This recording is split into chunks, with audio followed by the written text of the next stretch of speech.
کسی بشر میں ہزار خامی اگر جو دیکھو تو چپ ہی رہنا. کسی بشر کا جو راز پاؤ یا عیب دیکھو تو چپ ہی رہنا.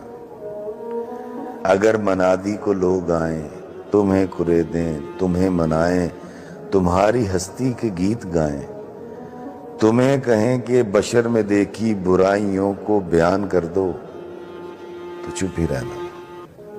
جواز یہ ہے، دلیل یہ ہے، ضعیف لمحوں کی لغزشوں کو، حرام نعتوں کی قربتوں کو، ہماری ساری خباثتوں کو، ہماری ساری حماقتوں کو وہ جانتا ہے، وہ دیکھتا ہے، مگر وہ چپ ہے.